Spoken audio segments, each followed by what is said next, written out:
রাসূল সাল্লাল্লাহু আলাইহি ওয়াসাল্লামের জামানায়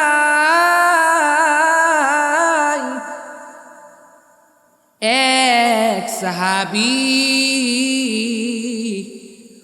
ওই নবীজির কাছে দামি হওয়ার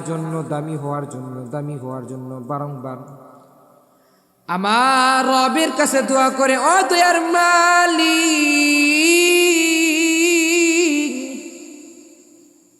আমি তো আল্লাহ উহুদের ময়দানে আমি তো আল্লাহ যুদ্ধ করতে পারি নাই, আল্লাহ আমি তো কোনো জায়গায় তো আমি যুদ্ধ তো এজেন্ট করতে পারি নাই রে আল্লাহ। ও দয়ার মালিক আল্লাহ, তোমার কাছে আমি আজকে দোয়া করে হাত তুলি রে আল্লাহ, আজকে মোনাজাতের ভিতরে বলি রে আল্লাহ, ওই নবীজির কাছে দামি হওয়ার জন্য, নবীজির কাছে প্রিয় হওয়ার জন্য আজকে আমি এক জায়গায় যাব, ওই জায়গার কাজটা আমি জানি সফল করতে পারি। আল্লাহ তুমি আমার দোয়াটা আজকে তুমি কবুল করে নিও রে আল্লাহ। রাসূল সাল্লাল্লাহু আলাইহি ওয়াসাল্লামের এক সাহাবী, এই সাহাবীটা হচ্ছে আব্দুল্লাহ ইবনে আতিক। একদিন আব্দুল্লাহ ইবনে আতিক ওই নবীজির কাছে দামি হওয়ার জন্য, নবীজির কাছে প্রিয় হওয়ার জন্য, নবীজির কাছে তার কাছে অনেক পরিমাণ নিজের দামটা বাড়ানোর জন্য একদিন আব্দুল্লাহ ইবনে আতিক এমন করে করে নামাজের পরে রবের কাছে দোয়া করে, এমন করে করে রবের কাছে দোয়া করে,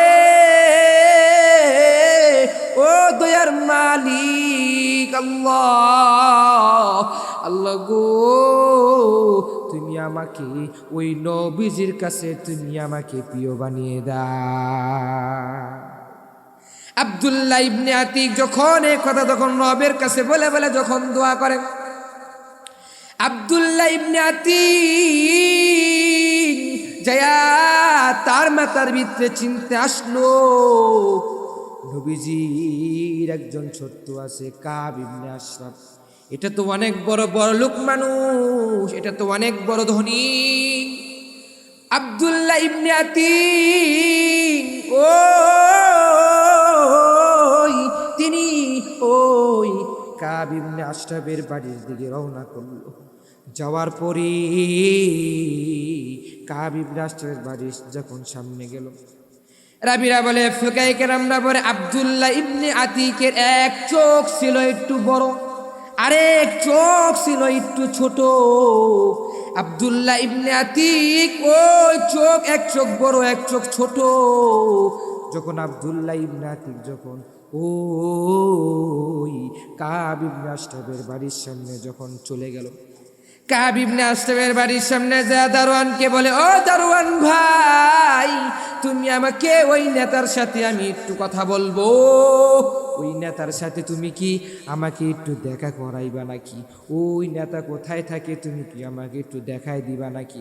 আব্দুল্লাহ ইবনে আতিক যে যখন এই কথা যখন ওই দারোয়ানকে বলল, দারোয়ানকে ডেকে ডেকে বলে, ও দারোয়ান ভাই, তুমি আমাকে ওই কাবের পরিচয়টা দাও, উনি কোথায় থাকে, ওনার ঠিকানার তুমি কি আমাকে দিবা নাকি? আমি একটু ওনার কাছে যাব। আব্দুল্লাহ ইবনে আতিক যখন এভাবে করে করে যখন দারোয়ানের কাছে বলল, দারোয়ান তার কথাটা শুনে দারোয়ান বলে, ও ভাই, আমি তোমাকে ওই জায়গায় যেতে দিব না, যাইতে পারবা না, তুমি তো ওই জায়গায় যেতে পারবা না, ওই জায়গায় যাওয়া যাবে না, ওই জায়গায় আমি তোমাকে বারণ করলাম, তুমি ওই জায়গায় যাইতে পারবা না। রাবিরা বলে, দারোয়ান বলে দেখে দে আব্দুল্লাহ ইবনে আতিক, ওই যে আব্দুল্লাহ ইবনে আতিকের এক চোখ ছিল ট্যাগেরা, এক চোখ ছিল বড় আর এক চোখ ছিল ছোট। ওই দুই চোখ দুই সমান হওয়ার জন্য এক চোখটা বড় হলো আর এক চোখটা ছোট। এমন করে বলল, বলার পরে ওই দারোয়ানের মাথার ভিতরে একটা চিন্তা আসলো, ওই এই মানুষটা মনে হয় এসেছে, ওই মনে হয় ট্যাগেরা, ওই মনে হয় ট্যাগেরা, ওই মনে হয় ইবনে আশরাফের কাছে এসেছে দেখা করার জন্য, তার কাছে মনে হয় ভিক্ষা নেওয়ার জন্য মনে হয়েছে, সাহায্য নেওয়ার জন্য মনে হয় তার কাছে এসেছে ওই আব্দুল্লাহ ইবনে আতিক আর ওই কাব ইবনে আশরাফের বাড়ির দারোয়ান। যখন এভাবে করে করে করে করে করে করে যখন বলল, বলার পরে আব্দুল্লাহ ইবনে আতিককে যখন ডুগাইয়া দিল, কয় যাও যাও যাও রে ভাই, তুমি যাও ওই জায়গায়, ওই উপরের তলার ভিতরে ওই আব্দুল্লাহ ইবনে আতিক যখন তাকে যখন ডুগাইয়া দিল, ডুগাইয়া দেওয়ার সাথে সাথে আব্দুল্লাহ ইবনে আতিক দারোয়ানকে যখন বলল, বলার পরে দারোয়ান গেটটা খুলে দিল। খুলে দেওয়ার সাথে সাথে দারোয়ান বলল, ভাই ওই জায়গায় কাব ইবনে আশরাফ আছে, তুমি ওর কাছে যাও, ওর কাছে গেলে তুমি সাহায্য পাইবা। এমন করে করে দারোয়ান যখন এমন করে করে আব্দুল্লাহ ইবনে আতিককে যখন বলে দিল, আব্দুল্লাহ ইবনে আতিক যখন শুনতে পাইল, শুনতে পাওয়ার পর আব্দুল্লাহ ইবনে আতিক যখন শুনলো, শোনার সাথে সাথে আব্দুল্লাহ ইবনে আতিক চলে গেল ওই জায়গায়। ওদিকে আব্দুল্লাহ ইবনে আতিকের মাথার ভিতরে একটা টেনশন, হাই রে আমি নবীজির কাছে প্রিয় হব, আমি নবীজির কাছে দামি হব, আমাকে নবীজির কাছে দামি হওয়ার জন্য আমি যেই নিয়তে এসেছি, আর ওদিকে মালিকের কাছে দোয়া করে, আল্লাহ তুমি আমার নবীজির কাছে, ওই নবীজির কাছে তুমি আমাকে প্রিয় বানিয়ে দাও। এমন করে করে করে করে যখন আব্দুল্লাহ ইবনে আতিক যখন ওদিকে রবের কাছে মনে আকারে দোয়া করে, ওদিকে আব্দুল্লাহ ইবনে আতিক যখন গেল, যাওয়ার পরে দেখেছে কত সুন্দর রাজপ্রাসাদ বাড়ি, এত সুন্দর বাড়ি।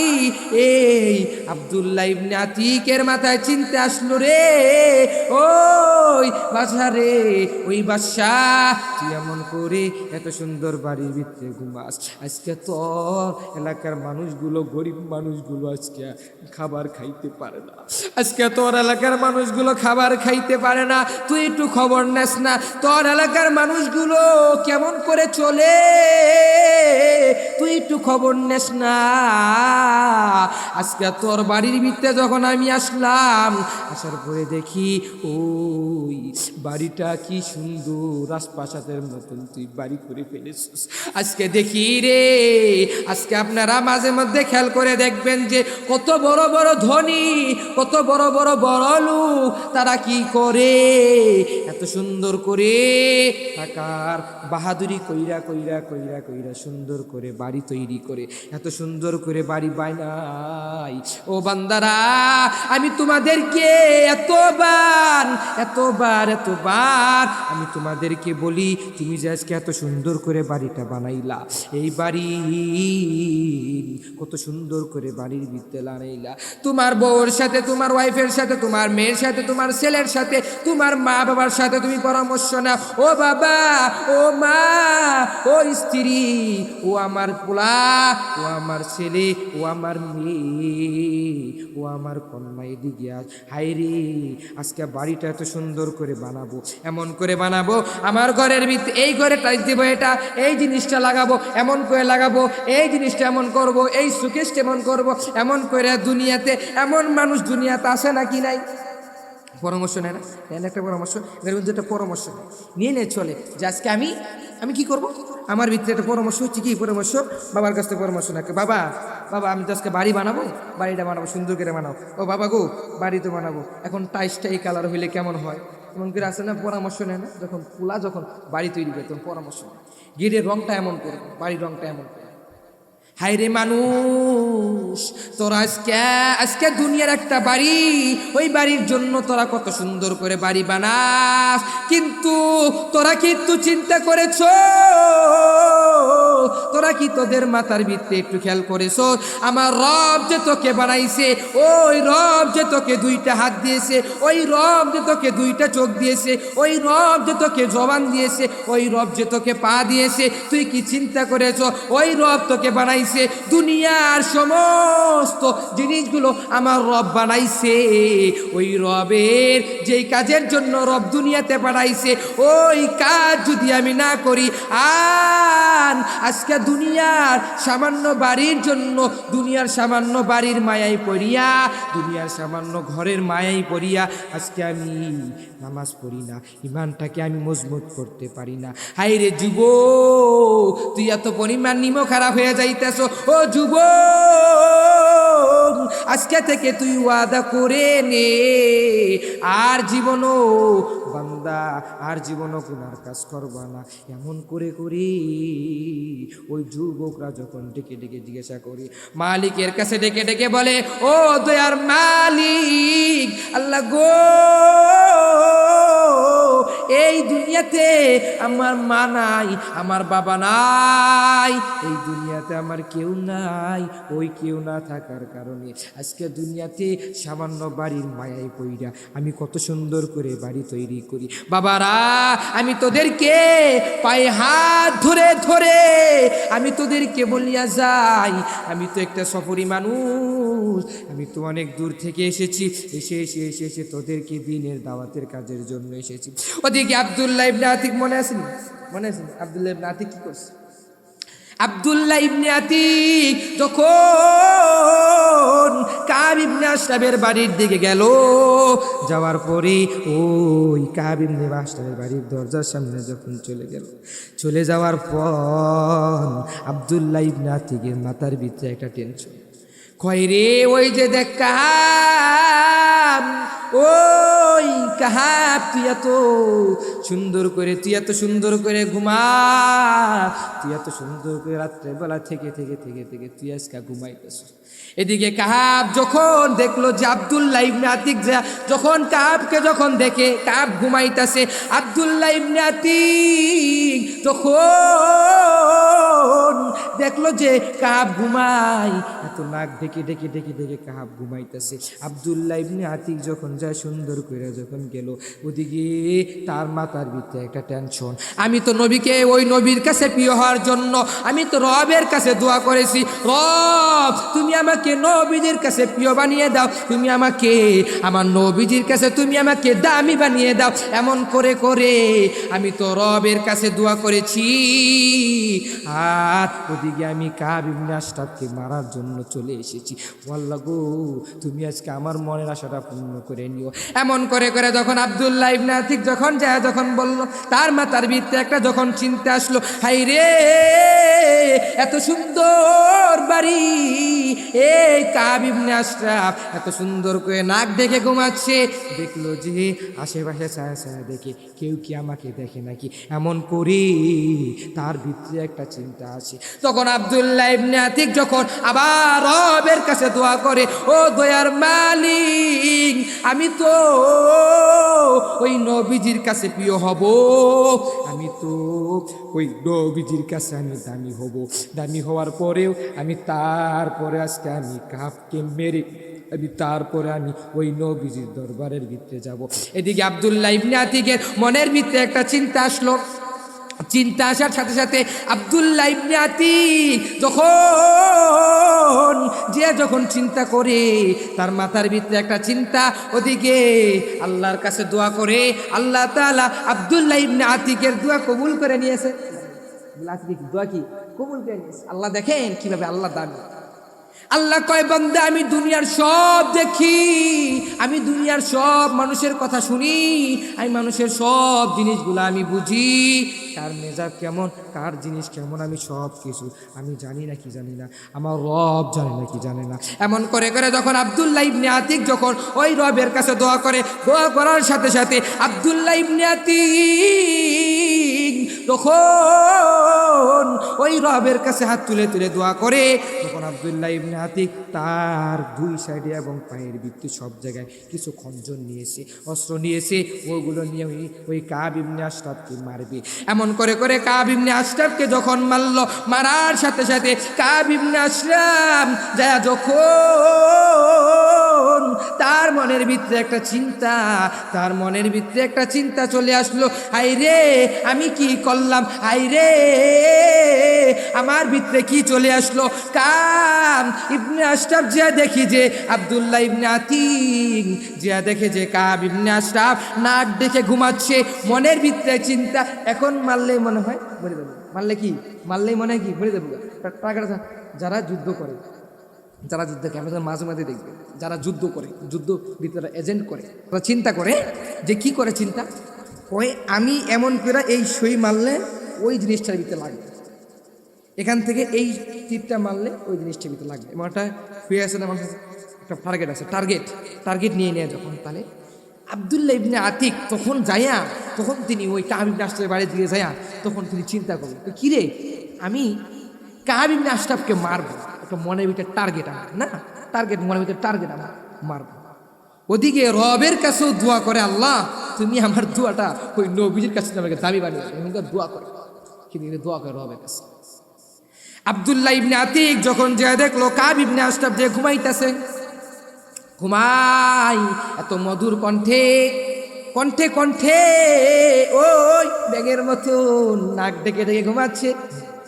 দেখুন না কিছু মানুষ আছে না নাক ডেকে ঘুমায়, অনেক ধরে নাক ডাকে, ডাকে না, আপনাকে এলাকায় বলে নাই গিয়া আঙ্গু এলাকায় আছে, নাক ডেকে ঘুমায়।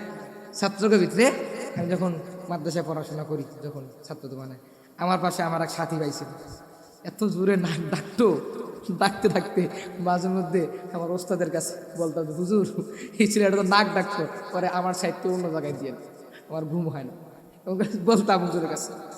ঠিক যখন নাক ডাকতো, দেখবেন আপনারাও দেখবেন যে অনেক মানুষ যখন ঘুমে আসে তখন নাক ডাকে, ডাকে না সবাই, কিন্তু দেখেন খেয়াল করে, সবাই তো ডাকে না, কিছু মানুষের এই বদলে আসে তারা নাক ডাকে।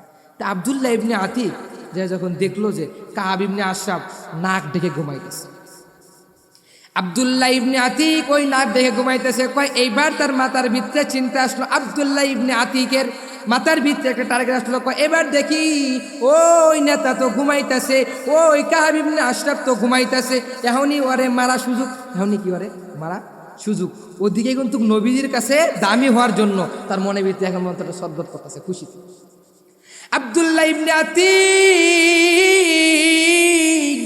কাব ইবনে আশরাফের দিকে যখন প্রথম তীরটা যখন বের করে, যখন কাব ইবনে আশরাফের দিকে যখন মারল, মারার সাথে সাথে কাব ইবনে আশরাফ চিল্লা ফিল্লা করতেছে, বলতেছে আয় রে তোরা কে আসস, ও আমার সৈন্যরা তোরা কোথায় আসস, আয় আমার কাছে আয়, আমাকে যেন কে হত্যা করেছে, আমাকে যেন কে মারতাছে। এমন করে করে করে করে কাব ইবনে আশরাফ সকল মানুষদেরকে ডেকে ডেকে বলতেছে। ওদিকে আব্দুল্লাহ ইবনে আতিকের মাথার ভিতরে একটা টেনশন, আমি তো নবীজির কাছে দামি হব, আমি তো নবীজির কাছে প্রিয় হব, দামি হওয়ার জন্য ওদিকে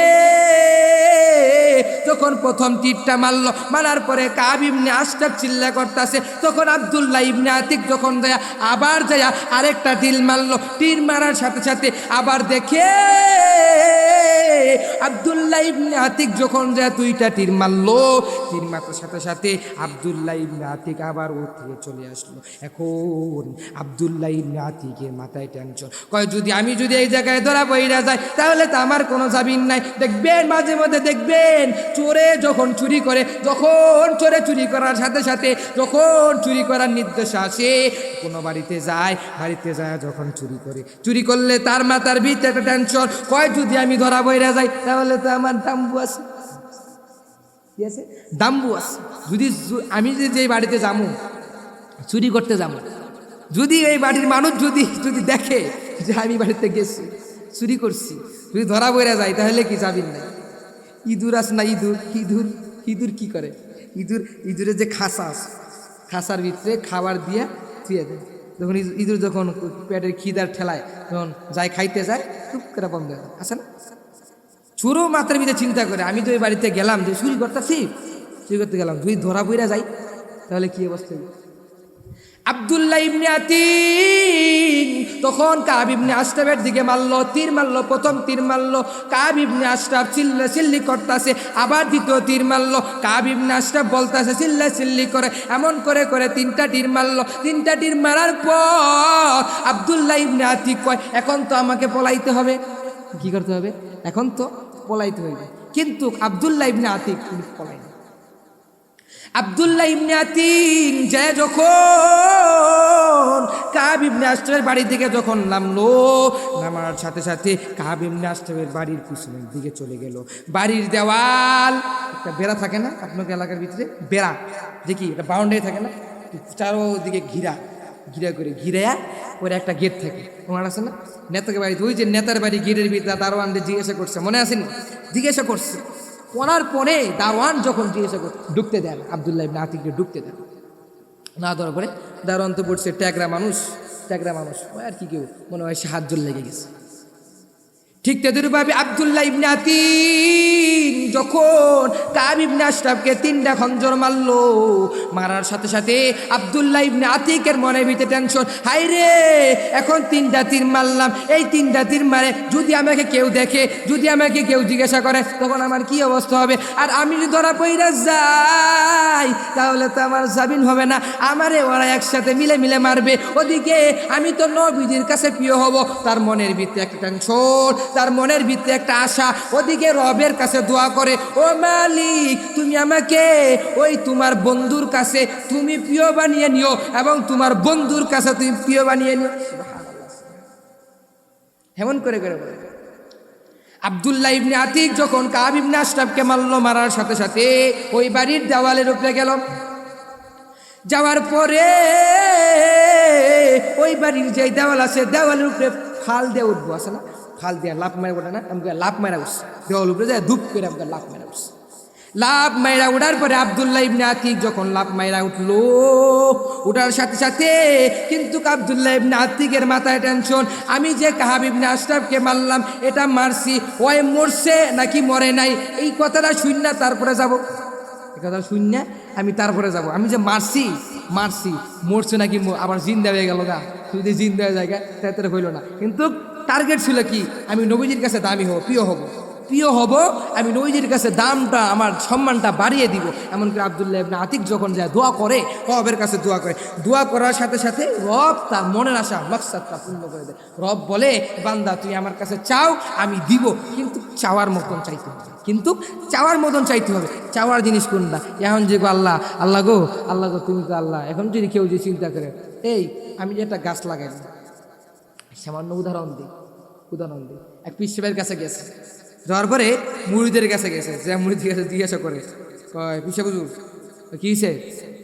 কয় হুজুর আচ্ছা আমি তো একটা সন্তান দরকার, আমার কি দরকার? ছেলে দরকার। কয় ছেলে দরকার। কয় আচ্ছা ঠিক আছে তুমি যাও, কিছুদিন পর আইসো। এমনকার পিসাব কইলো, পরে পাঠাই দিল। পিসাবের কাছে গেছি, দোয়া নিতে গেছি, পিসাব কইছে সন্তান দরকার, কিন্তু সন্তান চাইছে, কইছে আচ্ছা ঠিক আছে যাও, সন্তান হবে ইনশাআল্লাহ, তুমি কিছুদিন পর আইসো। তেমন করে পিসাবের কাছে গেল। অনেক দিন পর ওই গেছে, যাওয়ার পর গেছে, কয় পিসাব হুজুর কই আছেন? আসি। কয় হুজুর আইন বাইরে, আমি যে আপনার কাছে কইছি আপনি আমার লেগে দোয়া করবেন, আমার তো ছেলে দরকার, তাই এখন ছেলে দরকার, আমার তো ছেলে হইল না। পিসা হুজুর কয় ছেলে হইল না?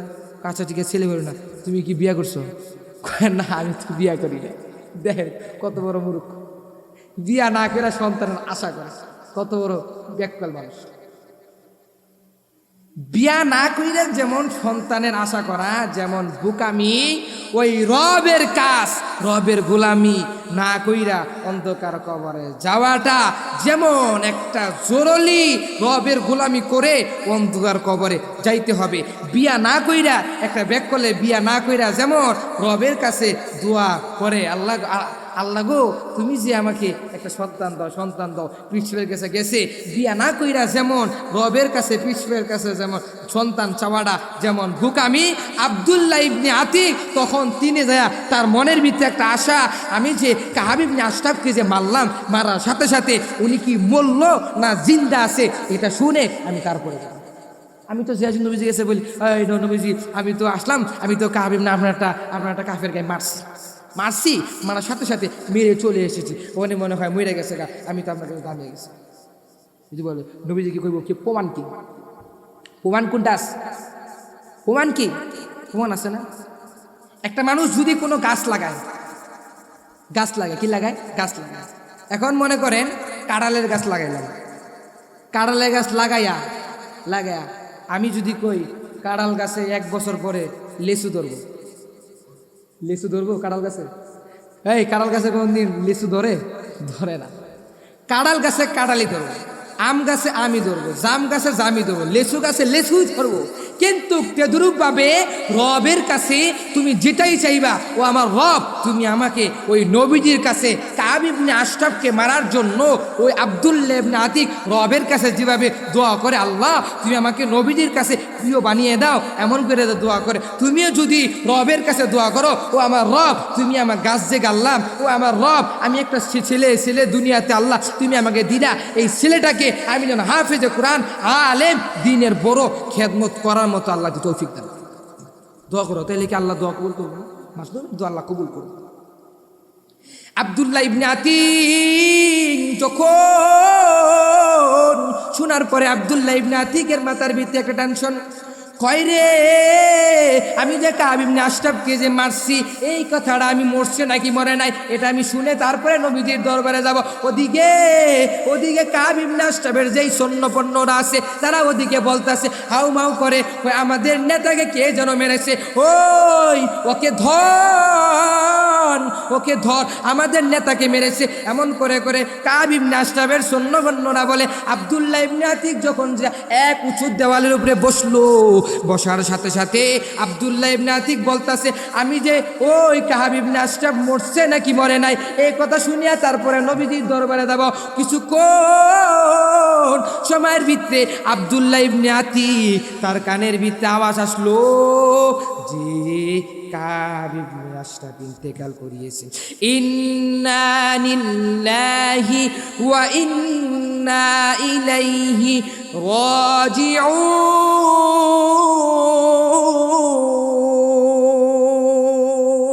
এমন করে যখন শুনলো যে কাব ইবনে আশরাফ মারা গিয়েছে, নবীজির কাছে ওদিকে আব্দুল্লাহ ইবনে আতিক নবীজির কাছে দামি হওয়ার জন্য আব্দুল্লাহ ইবনে আতিক খুশিতে ওই উঁচু যে দেওয়ালের উপরে বইছে ওটা তার ভিতরে চিন্তা নাই, খুশি যে তিনি উঁচু দেওয়াল থেকে লাফ দিছে, লাফ দেওয়ার সাথে সাথে তার যে পা আছে পাটা মুচকে গেছে, ভেঙে গেছে। ঠিক আছে, উঁচু দেওয়ালতে যখন লাফ দেয় না, আব্দুল্লাহ ইবনে আতিক তার মনের ভিতরে আমি কাব ইবনে আশরাফকে মারছি, মারার সাথে সাথে এত বড় মারলাম, মারার পরে শুনলাম যে কাব ইবনে আশরাফ মারা গেছে। হাই রে খুশি ঠেলায় আব্দুল্লাহ ইবনে আতিক তিনি যে উঁচু দেওয়ালে আছে, ওই যে বাউন্ডারি দেওয়াল যে আছে, দেওয়ালের ভিতরে থাইকিয়া এত উঁচু থেকে যে নিচু এরা তার ভিতরে চিন্তা নাই, ধূপ করে লাভ সাথে তার পাওয়াটা ভেঙে গেছে। আব্দুল্লাহ ইবনে আতিক তিনি ওই লুলা পাউনিয়া ন্যাংনা পাউনিয়া নবীজির দরবারের ভিতরে গেল। যাওয়ার পরে ওই নবীজি মুনাওয়ারার ভিতরে মসজিদের নববীর ভিতরে তিনি বসে সাহাবায়ে কেরামদেরকে নিয়ে একসাথে মিলেমিশে বসে নবীজি দেখি কথা বলতাছে। আব্দুল্লাহ ইবনে আতিক তখন তিনি গেল, কয় না আমি তো ওই জায়গায় যাব না। এদিকে আব্দুল্লাহ ইবনে আতিক ওই মসজিদের নববীর ভিতরে গেল, যাওয়ার পরে বারান্দার ভিতরে যাইয়া সেজদাগত অবস্থায় আল্লাহর কাছে বলে, ও দয়ার মালিক আল্লাহ গো, আমি তোমার কাছে বারংবার দোয়া করেছি, আমি উহুদও যাইতে পারি নাই, আমি তো কোনো যুদ্ধ এজেন্ট করতে পারি নাই রে আল্লাহ, তুমি আমাকে ওই নবীজির কাছে প্রিয় বানিয়ে দাও। এমন করে সেজদারত অবস্থায় আব্দুল্লাহ ইবনে আতিক যে রবের কাছে দোয়া করে, ওদিকে নবী করিম সাল্লাল্লাহু আলাইহি সাল্লাম সাহাবায়ে কেরামদেরকে নিয়ে যখন বসার পথে সাহাবায়ে কেরামের ভিতরে একটা হাসি আছে না, একটা হাসি, মানে সবাই মিলে একসাথে কথা বলতেছে। হঠাৎ করে কথা বলার পরে সাহাবাই কেরাম দেখে কিরে হঠাৎ করে দেখলাম নবীজি জানি কেমন একটু রাগান্বিত বুঝতেছে, কেমন জানি একটু রাগ বুঝিতেছে নবীজির কাছে রাগ নবী জানি কেমন জানি ঘেমে যাইতেছে অবস্থা। এমন করে যখন সাহাবাই কেরাম দেখলো যে তখন সাহাবাই কেরাম সবাই মিললে একসাথে নীরব হয়ে গেল। নবীজির কাছে মনে হয় ওহী নিয়ে মনে আসতেছে, জিবরাইল আলাইহিস সালাম মনে হয় কি নবীজির কাছে ওহী নিয়ে আসতেছে। সাহাবাই এই কথা যখন বলার পরে নবীজি যখন সব সাহাবাই কেরাম চুপ হয়ে গেল, নবীজির কাছে ওহী নিয়ে আসলো। ও জিবরাইল আলাইহিস সালাম নবীজির কাছে ওহী নিয়ে আসলো। জিবরাইল আলাইহিস সালাম নবীজির কাছে ওহী নিয়ে যখন আসলো, আসার পরে জিবরাইল আলাইহিস সালাম বলতেছে, ও পয়গম্বর, আপনার কাছে দামি হওয়ার জন্য, আপনার কাছে প্রিয় হওয়ার জন্য আপনার এক সাহাবী আব্দুল্লাহ ইবনে আতিক অনেক পরিমাণ কষ্ট করেছে। ওই কাব ইবনে আশরাফ আপনার শত্রুকে মেরেছে, এমন করে মেরেছে, মারা সাথে সাথে এত পরিমাণ হত্যা করেছে। আপনি ওকে জানিয়ে দিবেন, আপনি ওকে সুসংবাদ জানিয়ে দিবেন, ওই আমার রব, ওই রবের কাছে তিনি প্রিয় হয়ে গিয়েছে।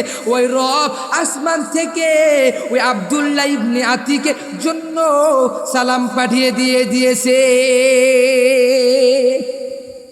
আব্দুল্লাহ ইবনে আতিকের জন্য রব সালাম পাঠিয়েছে, মাওলা আকারী হারিমুল্লাহ সালাম পাঠিয়ে দিয়েছে। ওদিকে আব্দুল্লাহ ইবনে আতিক যখন এই কথা যখন শেষদারত অবস্থায় আব্দুল্লাহ ইবনে আতিক কিন্তু মসজিদের বারান্দার ভিতরে ছিল। থাকার সাথে সাথে যখন একসাথে ছিল, নবীজির কাছে যখন জিবরাইল আলাইহিস সালাম ওই নিয়ে জানা যখন চলে যাওয়ার পর নবীজি বলতেছে, এই সকল সাহাবাই কেরামরা, তোদেরকে আমি বলিনি আমার এক সাহাবী আব্দুল্লাহ ইবনে আতিক কোথায়? ওকে আমার কাছে নিয়ে আসো, আমার ওকে দরকার। এমন করে সাহাবাই কেরামদের কাছ থেকে বললো। সাহাবাই কেরাম যখন আব্দুল্লাহ ইবনে আতিককে যখন খুঁজতে লাগার সাথে সাথে আব্দুল্লাহ ইবনে আতিক যায় যখন একসাথে মিলেমিশে খুঁজার পর যখন খুঁজলো নাই, কোনো জায়গা নাই। ওদিকে দেখে আব্দুল্লাহ ইবনে আতিক মসজিদের নববীর বারান্দার ভিতরে সিজদা করে কান্দে, ও মালিক, তুমি আমাকে ওই নবীদের কাছে তুমি আমাকে প্রিয় বানিয়ে দাও, এমন করে বলে। আর যখন সাহাবাই কেরাম এসে যখন দেখে আব্দুল্লাহ ইবনে আতিক সিজদারত অবস্থায় দেখে বলে, ও এমন করে সাহাবাই কেরাম ডেকে বলে, আব্দুল্লাহ ইবনে আতিক তোমাকে আমার পয়গম্বর তোমাকে খুঁজে, ওই নবীজি তোমাকে খুঁজে তোমাকে ডাকে। এমন করে যখন মসজিদের নববীর গেটের সামনে যখন গেল, যাওয়ার পরে আব্দুল্লাহ ইবনে আতিক যখন গেল, যাওয়ার পরে নবীজি ডেকে বলে, আয় রে আব্দুল্লাহ ইবনে আতিক, আয় তুই আমার কাছে আয়। এমন করে নবীজি ডাকে, এত মায়া লাগাইয়া ডাকে। নবীজির ডাক শুনে আব্দুল্লাহ ইবনে আতিক যখন নবীজির দরবারে যখন চলে গেল, সামনে যায় আব্দুল্লাহ ইবনে আতিক সুন্দর করে বসে বলল, সুন্দর করে বসার সাথে সাথে আব্দুল্লাহ ইবনে আতিক যখন নবীজি বলল বসো, তখন বসাতে গেছে সবাই সুন্দর করে বসে আব্দুল্লাহ ইবনে আতিক একসাথে মিলে তখন সাহাবাই কেরামদেরকে নিয়ে একসাথে বসলো। বসার পরে আব্দুল্লাহ ইবনে আতিক নবী করিম সাল্লাল্লাহু আলাইহি সাল্লাম বলতাছে, ওরে আব্দুল্লাহ, তুই তো আমার আল্লাহর কাছে অনেক পরিমাণ দামি হয়ে গেছো। আল্লাহ তাআলা তোকে আসমান থেকে সালাম পাঠাইছে। এমন করে যখন সুসংবাদ জানিয়ে দিল, আব্দুল্লাহ ইবনে আতিক তাও দেখি বারংবার কান্দে, দুই চোখ দিয়ে টলটল আকারে পানি পড়ে। নবী গো, নবী ডেকে জিজ্ঞাসা করে বলে, ও আব্দুল্লাহ, তুই কেন কান্দো? তোর কি হয়েছে? এত বড় সুসংবাদ পাইয়া তুই কেন কান্দাস? তুই আর কান্দিস না, তোর ভিতরে তো একটু হাসি লাগবে। তখন আব্দুল্লাহ ইবনে আতিক নবীজির কাছে ডেকে বলে, ও নবী আমার, আমি ওই রবের কাছে এতবার দোয়া করেছি, আমি ওই রবের কাছে বারংবার দোয়া করেছি, আমি আপনার কাছে প্রিয় হব, আমি আপনার কাছে দামি হব, কিন্তু আমি যে ওই কাব ইবনে আশরাফকে আমি যে মারছি, মারার সাথে সাথে তাকে তিনি মরছে নাকি মরে নাই এই কথাটা শোনার জন্য আমি তার বাড়ির একটা উঁচু দেওয়াল আছে বাউন্ডারি ভিতরে আমি যখন বসলাম, বসার সাথে সাথে ওদিকে যখন শুনলাম যে কাব ইবনে আশরাফের সমস্ত সৈনিকেরা, তারা সৈন্যরা যারা আছে তারা বলে যে কাব ইবনে আশরাফ মরে গিয়েছে। যখন আমি এই কথা শুনলাম, শোনার সাথে সাথে আমি তখন খুশি মনে আমি ওই উঁচু দেওয়ালতে লাফ দিয়েছি। নবী গো, লাফ দেওয়ার সাথে সাথে আমার পায়ের ভিতরে আমি একটা দুঃখ পাইছি। নবী গো, এই ব্যথা তো আমি সহ্য করতে পারি না। ও নবী গো, আমি তো অনেক দূর থেকে ন্যাংরায় এসেছি, আজকে আমার এই পা নাই, আজকে পা হারা হয়ে গেলাম রে নবী, আমি দুনিয়াতে আর কিভাবে এমন করে করে চলবো। এমন করে করে যখন আব্দুল্লাহ ইবনে আতিক যখন কেঁদে কেঁদে আমার নবীকে ডেকে ডেকে যখন এ কথা যখন বললো, নবীজি বলে রে আব্দুল্লাহ, তুই কোনো চিন্তা করিস না রে, তোর ভিতরে কোনো চিন্তা থাকবে না, তোর ভিতরে কোনো চিন্তা নাই, তুই কোনো চিন্তা করবি না। নবী করিম সাল্লাল্লাহু আলাইহি ওয়াসাল্লাম সাথে সাথে তিনি কাব ইবনে আশরাফকে ডেকে ডেকে ডেকে ডেকে এত পরিমাণ তার মুখের যেই নুটা আছে, তার মুখের যেই থুতুটা আছে, থুতু মুবারকটা আছে, তার মুখ মুবারক থেকে যেই থুতু মুবারকটা আছে, ওই থুতু মুবারকটা আব্দুল্লাহ ইবনে আতিকের পায়ের ভিতরে যখন লাগাই দিল, আব্দুল্লাহ ইবনে আতিক বলে যে রে আমার পা মনে হয় মানুষদেরকে জেনে জেনে বলতাছে, ও মানুষেরা, আমি তো ওই নবীজির কাছে দামি হওয়ার জন্য আমি তো কাব ইবনে আশরাফকে হত্যা করেছি, আবার হত্যা করে আসলাম। পায়ের ব্যথায় আমি তো সহ্য করতে পারি না, পায়ের যে ব্যথা পাইছি ব্যথা তো আমি সহ্য করতে পারি না। আমার ভিতরে একটা টেনশন চলে আসলো, যখন ওই নবীজির কাছে যখন আমি গেলাম, যাওয়ার সাথে সাথে নবীজির কাছে গেলাম, একসাথে মিলে যখন নবীজি যখন ওই তার থুতু মুবারক, তার জবান মুবারক থেকে, থুতু মুবারক থেকে যখন আমার পায়ের ভিতরে দিল, আমার মনে হয় আগের থেকে আমার পা অনেক পরিমাণ ভালো হয়ে গেছে। এমন করে করে আব্দুল্লাহ ইবনে আতিক যখন যায় শুনলো যে আমার মনে হয় কি আগের থেকে আমার পা মনে হয় আগের থেকে, আগে যেমন ছিল এর থেকে আরো দ্বিগুণ ভালো হয়েছে। এমন করে তার ভিতরে চিন্তা চলে আসলো। আব্দুল্লাহ ইবনে আতিক কয়, কিরে চিন্তা রে, মনে হয় কি আগের থেকে আমার পা আরো ভালো হয়ে গেছে। দেখছেন নবীজির কাছে দামি হওয়ার জন্য কত বড় তিনি কতবার তিনি রবের কাছে দোয়া করছে।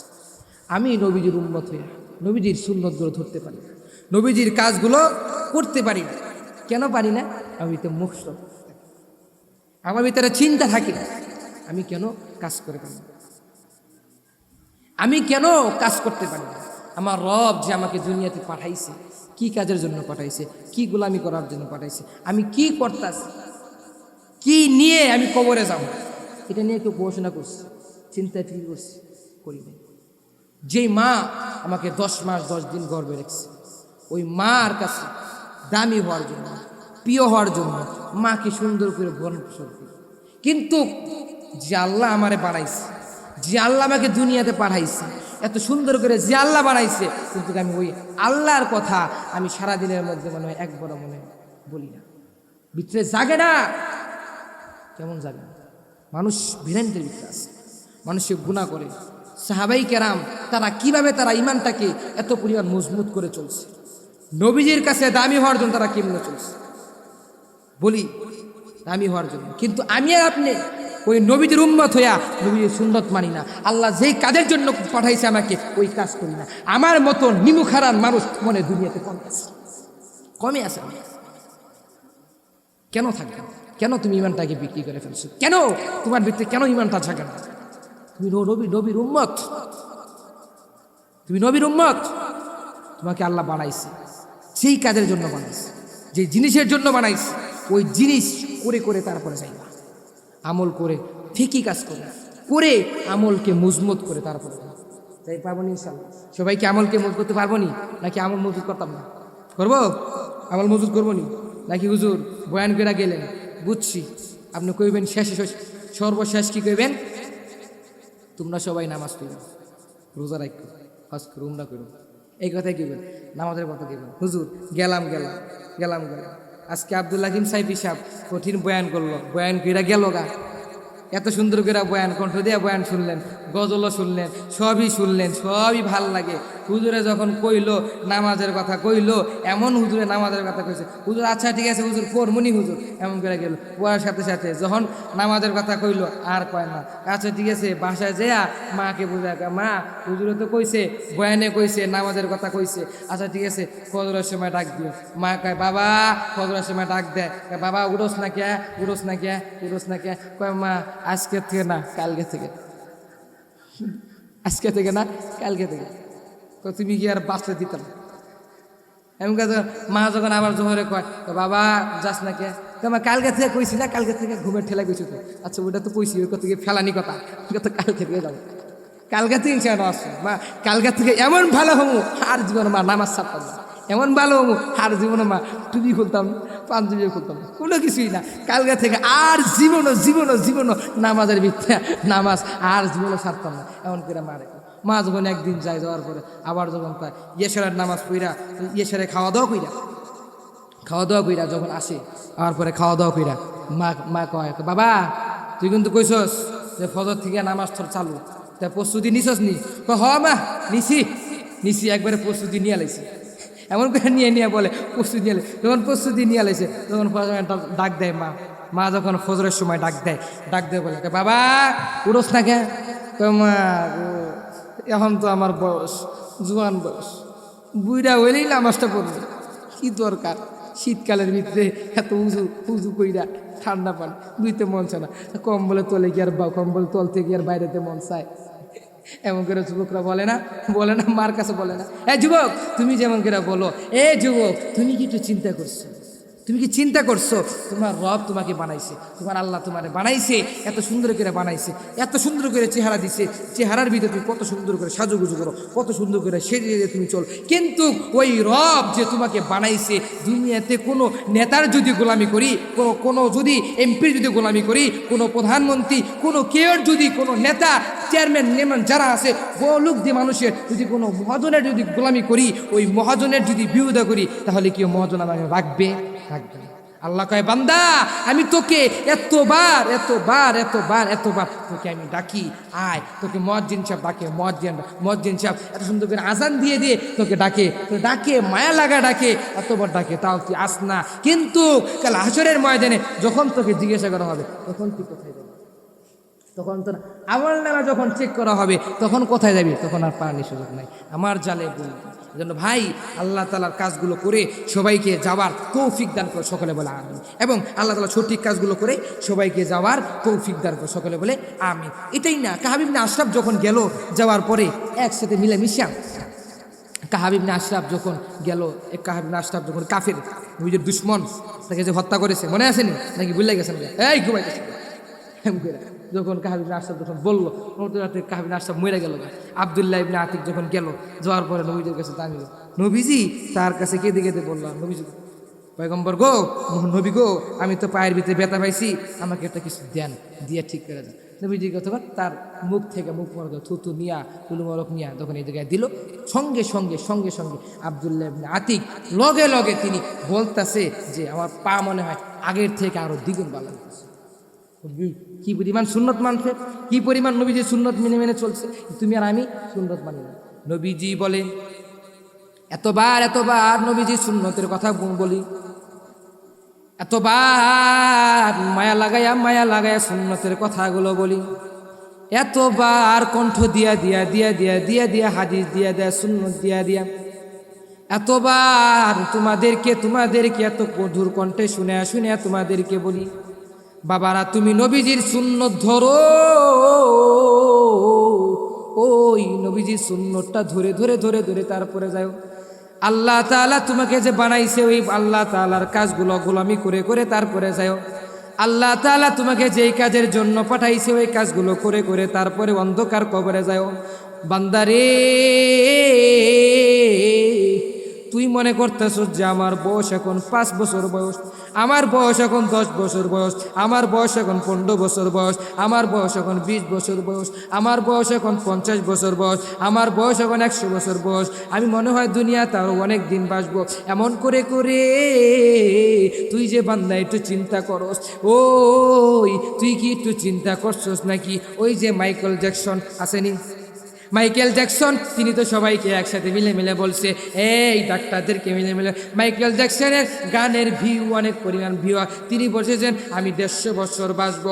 এমন করে করে মাইকেল জ্যাকসন তিনি যখন একসাথে মিলেমিশে যখন বলল, তখন মাইকেল জ্যাকসনের যে গান গায়, গানের কিন্তু অনেক পরিমাণ ভিউয়ার্স, অনেক পরিমাণ ভিউ হয়। ওই মাইকেল জ্যাকসনের দিকবান্ধা খেয়াল করো, মাইকেল জ্যাকসন তার সকল মানুষদেরকে ডেকে ডেকে বলে আমি কিন্তু 150 বছর বাঁচবো। এমন করে করে করে করে ওয়াদা করে, এমন করে করে বলে, যখন খাবার খায় খাবারগুলো পরীক্ষা নিরীক্ষা করে তারপরে খায়, যখন যেই জায়গায় যায় পরীক্ষা নিরীক্ষা করে করে যায়। কিন্তু ওই মাইকেল জ্যাকসন যখন ওয়াদা করলো, এমন করে করে সবাইকে একসাথে মিলেছে যখন বলল, বলার পরে ওই মাইকেল জ্যাকসন দুনিয়াতে কতদিন বাঁচছে? বেশি দিন বাঁচতে পারে নাই। ও বান্দারা, তুমিও কি আমার রবের কাছে তুমিও কি ওয়াদা করে এসেছো আমিও দুনিয়াতে যে আল্লাহ আল্লাহ গো তুমি যে আমাকে দুনিয়াতে পাঠাইছো আমি কিন্তু আর আমো না, তুমি কি এমন ওয়াদা করে আইছো মালিকের কাছে? না রে বান্দা, তুই এমন ওয়াদা করিস নাই, করিস নাই, তুই মনে এমন ওয়াদা করস না। তুই আজকে শয়তানের দুগাই পইরা, তুই আজকে বইয়ের মায়ায় পইরা, তুই আজকে ছেলের মায়ায় পইরা, তুই আজকে না, তাহলে দুনিয়ার ভিতরে কেউ কেউ শত্রু হইতো না। কুফানগরীর কুলি এত পরিমাণ আল্লাহওয়ালা, কুফানগরীর ভিতরে এত পরিমাণ কুলি, এই কুলি বান্দা জাননি এমন পরিমাণ কুলি, কুলি রে কুলি চিনেননি আপনারা? কুলি চিনেননি? এই যে দেখবেন, আপনারা দেখবেন এই যে গ্রামের অঞ্চলে বাজারের ভিতরে, বাজারের ভিতরে যখন আসে, আসার পরে বাজারে যখন আসে, আসার পরে এই দেখেন কিছু মানুষ থাকে না, বস্তা নিয়ে নিয়ে নিয়ে নেই যে বস্তার মাথায় নেয়, নিয়ে এই দোকানতে সেই দোকান, সেই দোকানতে সেই দোকানে, সেই দোকান সেই দোকান, এমন আসে না কিছু মানুষ আছে না, বস্তা নেয়, মাথায় নেয়, বস্তা নিয়ে নেয়, এই থেকে এই জায়গায় যায়, এমন করে নিয়ে নিয়ে নিয়ে নিয়ে যায়। কুফানগরীর কুলি, কুলি ওই কুলি বিক্রেতা তিনি কি করতো, এন থেকে সামানে নিয়ে ওই জায়গায় দিত, দেওয়ার সাথে সাথে কুফানগরীর কুলি যখন ওই জায়গায় গেল, যাওয়ার সাথে সাথে কুলি যখন এম করে দেয়, দেওয়ার পরে কুলি যখন এক জায়গায় দিয়ে টিয়া পরে জিরাইতেছে, মানে এক জায়গায় বসে জিরাইতেছে। কুফানগরী কুলি, ওই বান্দা তোমরা খেয়াল করে শুনবা, কুফানগরী কুলি এত পরিমাণ দামি কেমনি হইল? কুফানগরীর কুলি এত পরিমাণ নামাজ ব্যক্তি, এত পরিমাণ আল্লাহওয়ালা মানুষ।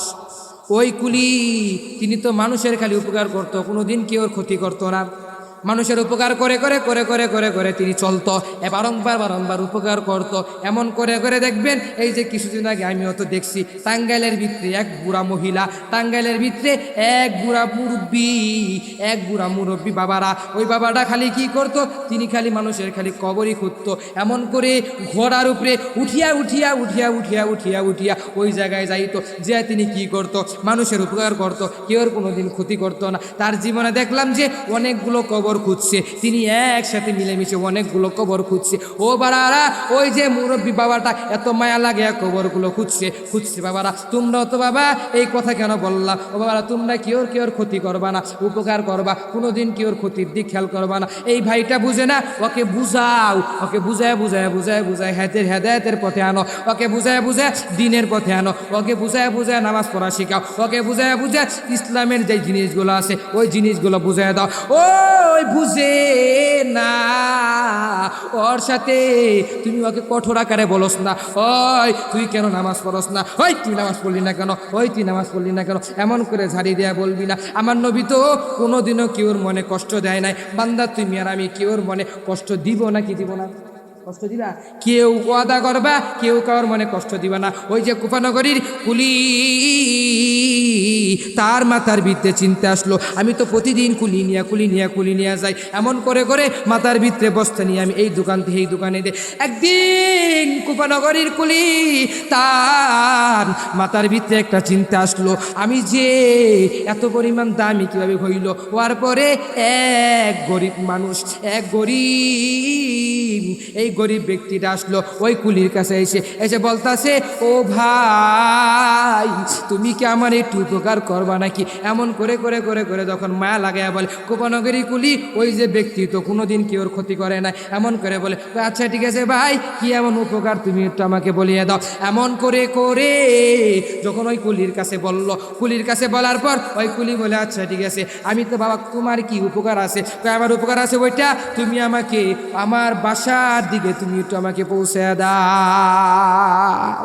এমন করে করে কুফানগরীর কুলির কাছে যখন যা বলল, ওই কুফানগরী কুলির তার একটা ঘোড়া ছিল, ওই ঘোড়ার উপরে একসাথে বলল ভাই আচ্ছা ঠিক আছে, এই ঘোড়ার উপরে ওঠো, আমি তোমাকে তোমার বাসার ভিতরে পৌঁছায় দিব, আমি তোমাকে যেই ঠিকানা আছে ওই ঠিকানার ভিতরে পৌঁছায় দিব।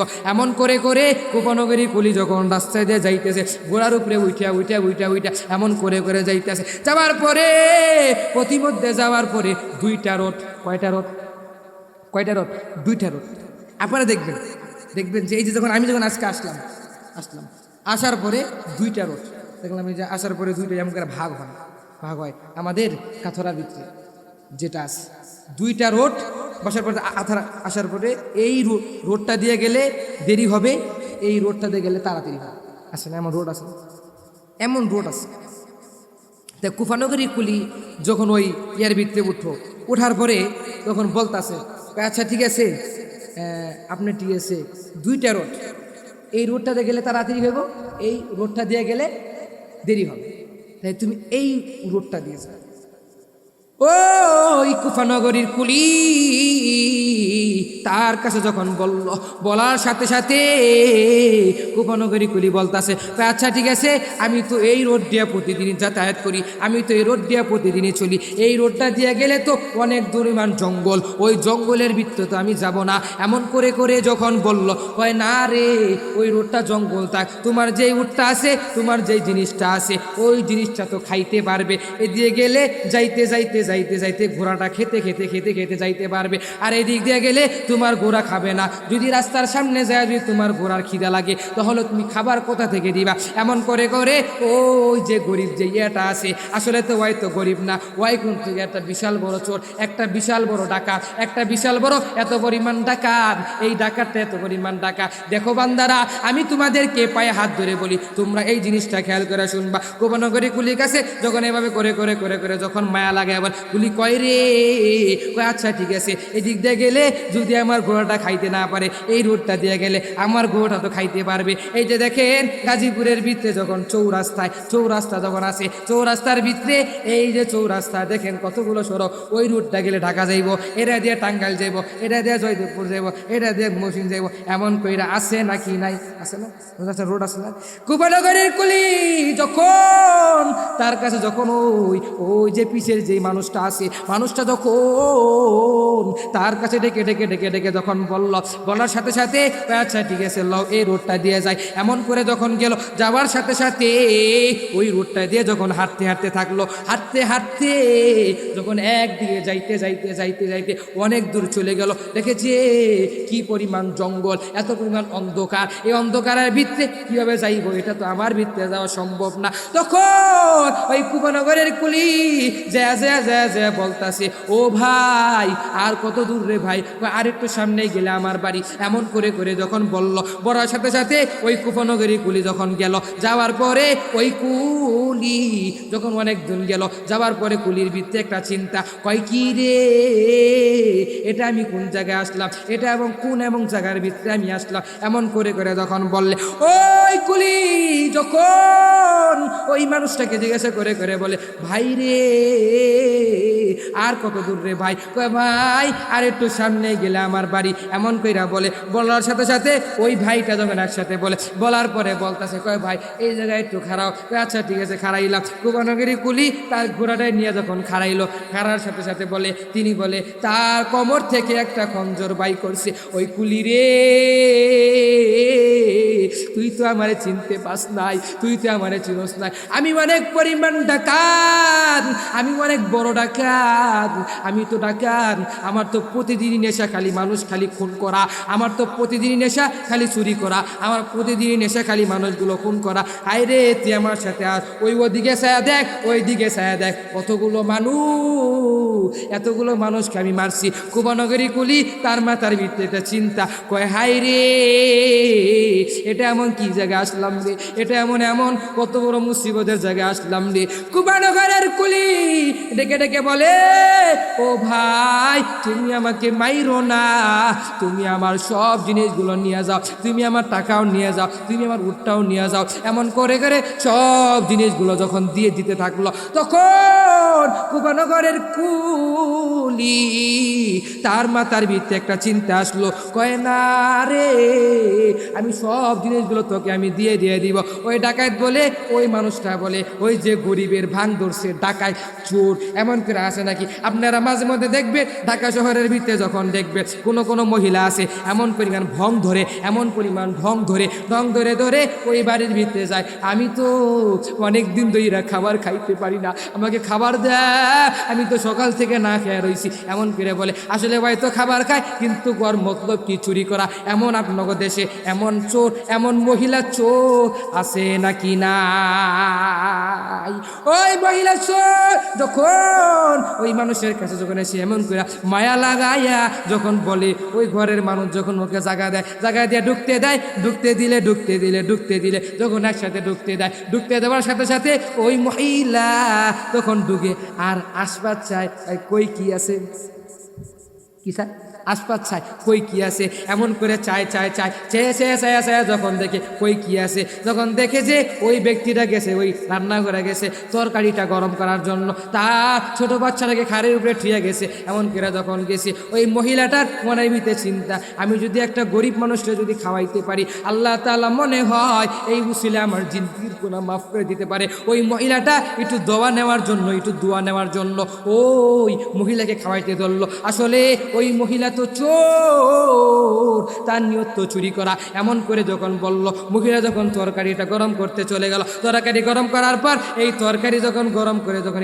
গেল, যে ওই মহিলাটা তার আলমারি খুললো, খোলার পরে যতগুলো স্বর্ণ আছে, যতগুলো রূপা আছে, যত যা আছে, টাকা পয়সা আছে, সবগুলো ঢুকে ওই থলের ভিতরে নিল, ওই ব্যাগের ভিতরে নিয়া তখন যখন ওই মহিলাটা আসলো, আসার বলে ও বন্ডে, তুই খা, এই যে গরম করে আসলাম, এত সুন্দর করে খাবার দিল, খাবার দেওয়ার পর কয় অল্প একটু খাবো। বন্ডে, আমার মনে হয় শরীরটা অনেক পরিমাণ খারাপ লাগতেছে, আমি জানি কেমন শরীরটা কেমন হয়ে যাইতেছে। এমন করে বলে নাকি বলে না, ওই চুন্নি মহিলা এমন করে যখন বলার সাথে সাথে বোনের কাছে ফাঁকি দিয়া এমন করে চলে যায়। আর ওই বোনকে যখন এমন করে ফাঁকি দিয়ে যখন চলে যায়, ওদিকে বোন যখন সারাদিন চলে যায়, সন্ধ্যার পর যখন তার মাথার ভিতরে চিন্তা আসলো, আমি একটু আমার স্বামী যেই বিদেশ থেকে যেই স্বর্ণটা পাঠাইছে, আমার স্বামী যে বিদেশ থেকে যেই রূপাটি পাঠাইছে, আমার স্বামী যে বিদেশ থেকে টাকাটা পাঠাইছে, ওই টাকাটি একটু চেক করে দেখি, হাই রে টাকাটি কেমন আছে, ওই স্বর্ণটা দেখি কেমন আছে। এমন কইরা যখন চেক করতে যায়, দেখে কিছুই আর আলমারিতে পায় না। আঙ্গ দেশে এমন চুন্নি মহিলা আছে নাকি না?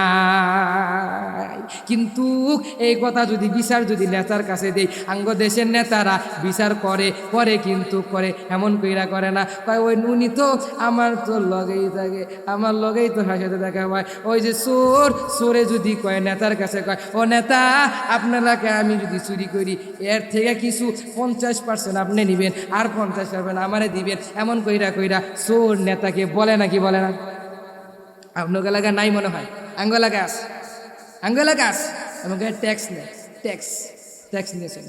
ওই যে কুপানগরের কুলি যায়া যখন তার মাথার ভিতরে একটা চিন্তা আসলো, হয় রে এত উপকার করতে যায় আজকে আমাকে জঙ্গলের ভিতরে রাখার পরে এই জঙ্গলের ভিতরে যখন আমি আসি এসে আমার দিকে আবার দিকে খঞ্জর বাই করছে, আমাকে মেরে ফেলবে। আমি তাকে বারংবার বলি, ও ভাই রে তুই আমার টাকা পয়সা সব নিয়ে যা, সব কিছু তুই নিয়ে যা, তাও আমাকে ছেড়ে দে, এমন কেরা বলি, কিন্তু তাও শুনে না।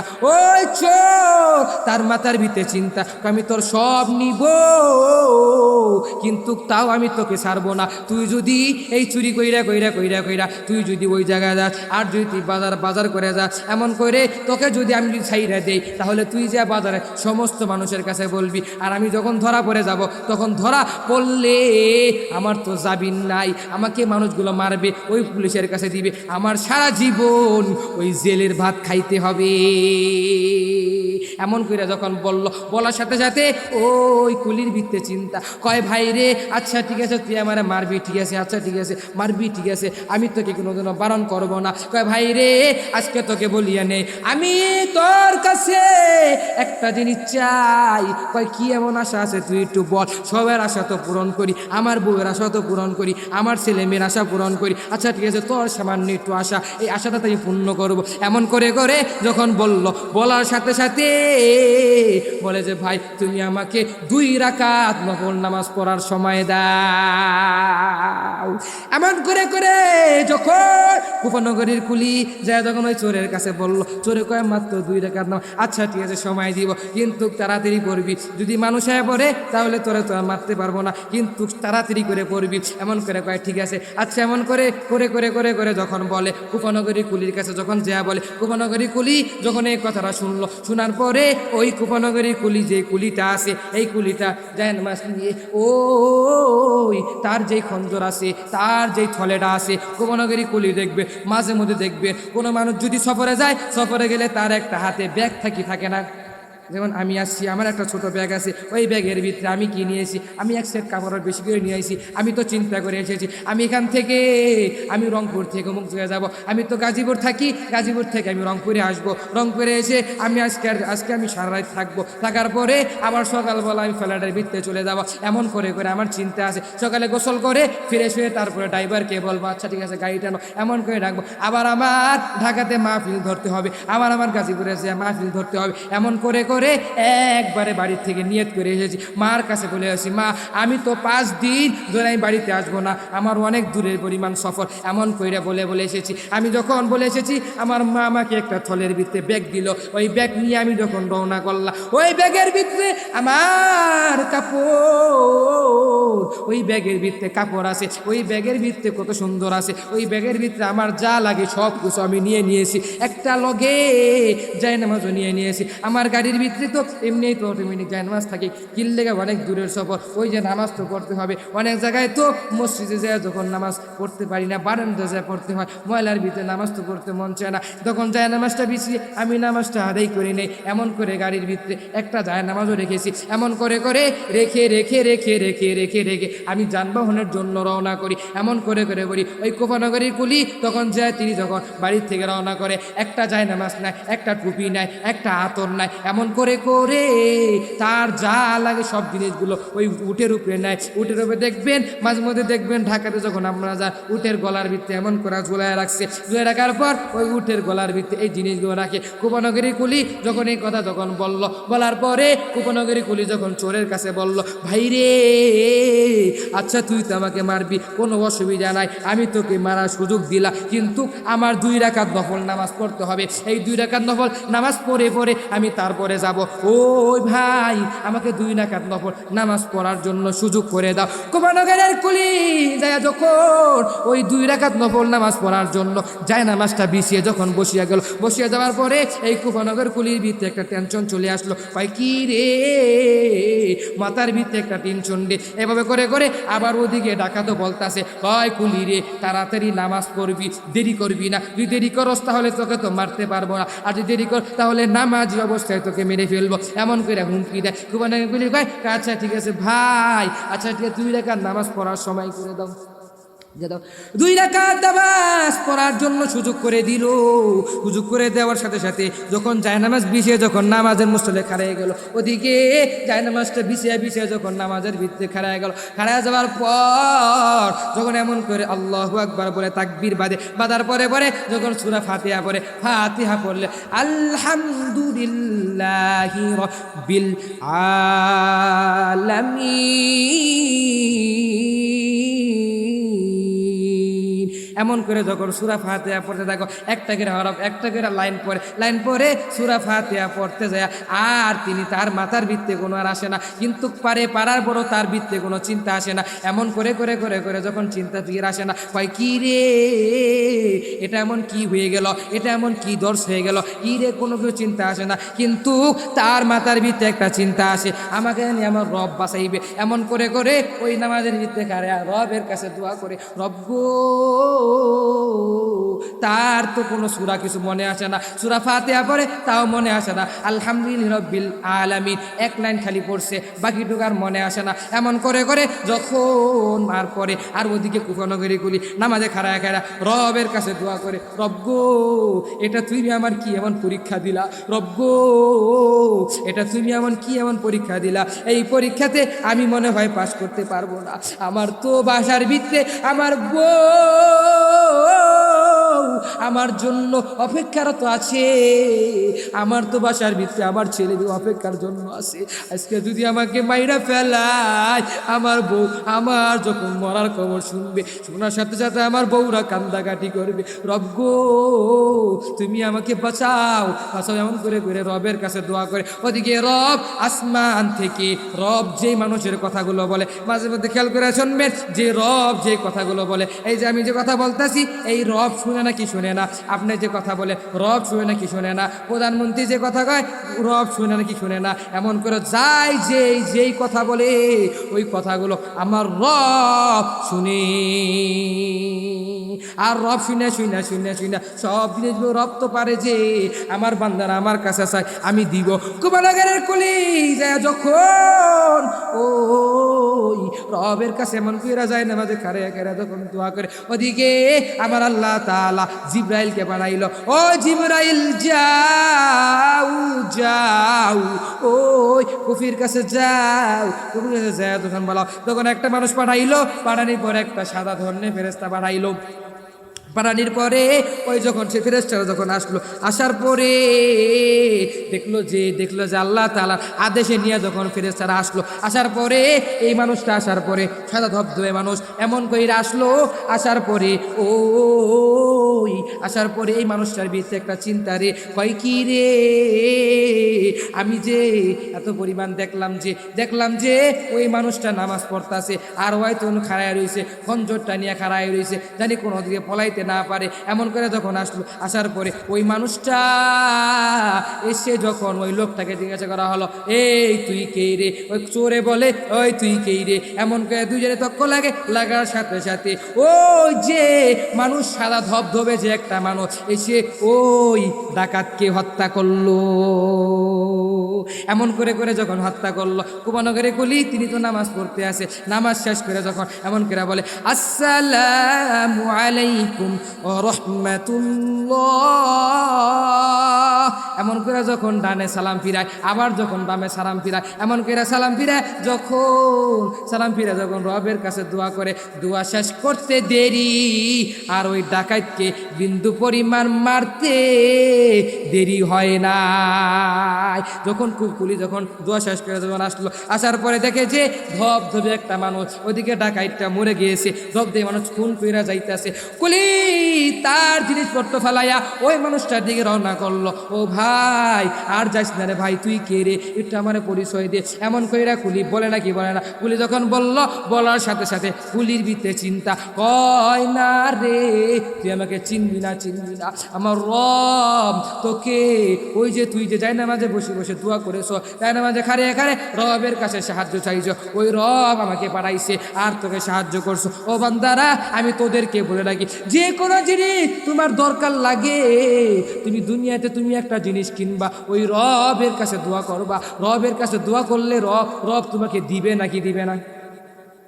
সামান্য কুলিয়ে যদি দিতে পায় তাহলে তোমার আমাকে দিবে না কি দিবে না? অবশ্যই 100% দিবে, কিন্তু চাওয়ার মতন চাইতে হবে। তুমি তাহাজ্জুদ পড়ে পড়ে চাইবা, তুমি জোহরের নামাজ পড়ে পড়ে চাইবা, ফজর পড়ে পড়ে চাইবা, আসর পড়ে পড়ে চাইবা, জোহর পড়ে পড়ে চাইবা, এমন করে 5 ওয়াক্ত নামাজে পড়ে পড়ে পড়ে পড়ে চাইবা। ফজরের সময় চাইবা, আবার জোহরের সময় চাইবা, আবার আসরের সময় চাইবা, আবার মাগরিবের সময় চাইবা, আবার ইশারের সময় চাইবা। এমন করে করে করে করে তুমি চাইবা, চেয়ে তুমি ওই রবের কাছে যা দরকার তুমি সব চাইবা, ওই রব তোমাকে দিবে। কিন্তু রব দেওয়ার মতন দিলে রবের কাছে দেওয়ার মতন চাইতে হবে। তুমি যদি ওই সিনেমা হলের ভিতরে চাও, আমার রব দিবে? কোশ্চিন কালও দিবে না। তুমি যদি ওই চুরি করো, চুরির মুশকিল অবস্থা যদি চাও, আমার রব দিবে না। ওই যে ভাই রে, একটা কুলি রে আমার আল্লাহ তাআলা বাঁচাইলো, কিন্তু তোমারে আমার আল্লাহ তাআলা বাঁচাইবে। এ ভাই, তোর আজকে ওয়াদাবদ্ধ হয়ে যা, তোর আজকে ওয়াদা করে না, আর জীবনও বিপদে পড়লে দুনিয়ার কোনো মানুষের কাছে চাবি না। মানুষ হয়েছে উছিলা, সব চাবি কার কাছে? আমার রবের কাছে। আমার রবের কাছে চাইলে ওই রব তোকে দিবে। এমন করে চাবি, তোর টাকা দরকার, রবের কাছে যা, তোর বাড়ি দরকার, রবের কাছে যা, এমন করে করে চাওয়ার পর যখন তুই চাবি, এ ভাই রে আমিও তো এমন করে রবের কাছে চাইছি, ও রব গো, আমার মা আমাকে অনেক কষ্ট করে মাদ্রাসায় পড়াইছে, রব গো, দুনিয়ার সমস্ত মানুষগুলো বয়ান করে এমন করে করে বয়ান যখন শুনতাম, রব গো তুমি আমাকে একটা ওই বয়ানে বসার জন্য, ওই চেয়ারে বসার জন্য তুমি আমাকে একটা সুযোগ কইরা দাও। এমন করে করে রবের কাছে ডেকে ডেকে ডেকে ডেকে ঝোলে আকারে বলি, এতবার বলি, কিন্তু ভাই আমার রব আমাকে দিয়েছেন, কিন্তু আমি যেমন পাইছি তুমি এমন চাইবা। তোমার মার কাছে বলবা, ও মা তুমি রবের কাছে যাও। তোমার বাবার কাছে বলবা, ও বাবা তুমি রবের কাছে যাও। তোমার ভাইয়ের কাছে বলবা, ও বাবা, ও ভাই তুমি রে ওই রবের কাছে যাও। তোমার বোনের কাছে বলবা, ও বোন তুমি রবের কাছে যাও। এমন করে করে যখন বলবা, ওই রব তোমাকে দিবে, তোমাকে অনেক সুন্দর তুমি করে পায়া যাইবা। ইমানটাকে মজবুত করে করে চলবা। বাবারা, এই যে বাবারা তোমাদেরকে এত পরিমাণ মায়া লাগায়া বলি, বাবারা দেখবা যে এই যে কিছুদিন আগে তোমাদেরকে দেখছি, গতকালকের ভিতর যখন আমি সকালবেলা আসলাম, আসার পরে সকালে যখন মাহফিল করে আমি যখন আসলাম, আসার পরে রাত্র যখন অনেক গভীর হয়ে গেল, গভীর হয়ে যাওয়ার পরে আমি এসে তখন আমি মাকে ডেকে ডেকে বলি, দেখি আমার মা কই, মাকে ডেকে ডেকে এত মায়া লাগায়া বলি, ও মা গো, আমি তোমার সন্তান চলে এসেছি মা, ও মা গেটটা খুলো রে মা, গেটটা খুলো মা। এমন করে করে যখন মাকে যখন একটা ডাক দেই, মা অটোমেটিক বলে, বাবারে আমি তো ঘুমাই নাই, তুই যতদিন ধরে মাহফিল করস, তুই যতদিন ধরে ইসলামের কাজের ভিত্তিতে চলো, ইসলামের কাজ তুই বড় বড় তুই কাজগুলো সংক্ষিপ্ত আকারে করো, তুই যতবার তুই মাহফিলে যা, আমার মা তোর মার তো চোখের ভিত্তিতে ঘুম ধরে না। এমন করে করে যখন ওই মার কাছে ডেকে ডেকে যখন বলে, আর মা যখন আমাকে ডেকে ডেকে ডেকে ডেকে যখন বলে বারংবার, আমি দেখি যখন আমি মাহফিলে উদ্দেশ্যে যাই, আমার মা যখন এভাবে করে করে যখন আমি মার কাছে দোয়া নিয়ে বাইরে হয়ে যায়, মা আমাকে মাথায় হাত দেয়, এমন করে চোখে হাত দেয়, হাত দিয়ে আমাকে দোয়া দিয়ে আমার মা আমাকে ঘর থেকে বাই করে দেয়। আমি যাওয়ার পরে আবার যখন মাহফিল থেকে আসি, যখন আসার পরে আমি রাত্রেবেলায় আসি, মাকে যখন একটা ডাক দেই, আমার মা একটা ডাক শোনার সাথে সাথে মা ঘর থেকে বের হয়ে যায়, গেটটা খুলিয়ে দেয়। গেটটা খুলিয়ে দেওয়ার পরে মার কাছে জিজ্ঞাসা করি, ও মা গো তুমি কেন ঘুমাও নাই মা? সব দুনিয়ার সমস্ত মা বোনেরা ঘুমায়া গেছে, তুমি কেন ঘুমাও নাই মা? ও মা তুমি কেন জাগ না আসরে মা? এমন কইরা কইরা যখন মার কাছে বলি, মা বলে, আচ্ছা ঠিক আছে, তুই যতদিন পর্যন্ত মা ফিরে যাস, তুই ততদিন পর্যন্ত ইসলামের কাজগুলো করো, ততদিন থেকে আমার চোখের ভিত্তে কোনো ঘুম আসে না। আঙ্গ সমাজে আমার মা যখন এভাবে করে করে যখন মা বলার সাথে সাথে তখন হাত মুখ দিয়া 2 রাকাত নফল নামাজ পড়ে, ওই যে সফর থেকে তো আসি, এসে হাত মুখ দিয়ে আবার বিশ্রাম করি, আবার ফজর না উঠি, উঠটা আবার অনেক দূরে সফরে যাব, এমন কইরা কইরা সারা জিন্দাগান। ও যুব, তুই যদি রবের কাছে দোয়া করো, ওই রব যদি আমারে দিতে পারে তোরও দিবে, তুই রবের কাছে চা, কিন্তু বান্দা চাওয়ার মতন চাবি, ইনশাআল্লাহ আল্লাহ তাআলা সবাইকে ওই রবের কাছে চাওয়ার মতো তৌফিক দান করুক। এমন করে করে কুফানগরের কুলি মনে আসেনি, এমন করে বলে বলে বলে যখন দোয়া করে ওই রবের কাছে দোয়া করছে, রব দিয়া দিয়েছে। তুমিও রবের কাছে যেটাই চাইবা ওটাই পাই।